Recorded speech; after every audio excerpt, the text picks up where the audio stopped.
నమస్తే మిత్రులారా. టీటీడీ గోశాలలో 100కు పైగా గోవులు చనిపోయాయని అసత్య ప్రచారాలు చేశారంటూ వైసీపీ నేత భూమన కరుణాకర్ రెడ్డిపై కేసు నమోదైన సంగతి మనందరికీ తెలిసిందే. బీజేపీ నేత టీటీడీ బోర్డు సభ్యుడు భానుప్రకాష్ రెడ్డి ఫిర్యాదు మేరకు పలు సెక్షన్ల కింద ఆయనపై కేసు నమోదు చేశారు. ఈ నేపథ్యంలో భూమన కరుణాకర్ రెడ్డి మాట్లాడుతూ, ఒక కేసే కాదు, ఇలాంటి 100 కేసులు పెట్టుకున్నా తాను భయపడినని అన్నారు. వ్యక్తిగత దాడులు, వ్యక్తిత్వ హననాలు చేస్తే భయపడతామనుకుంటే అది మీ భ్రమ మాత్రమే చెప్పారు.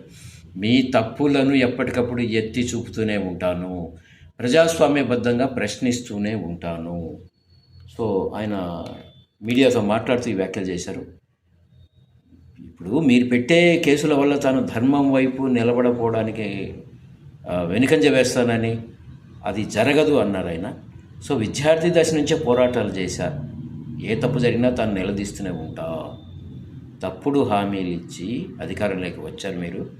10 నెలల కాలంలోనే కూటమి ప్రభుత్వం ప్రజల నమ్మకాన్ని కోల్పోయింది. మీ పాలనలో జరిగే తప్పులను ప్రశ్నించకపోతే అది పాపం అవుతుంది అని ఆయన తీవ్రంగా వ్యాఖ్యానించారు.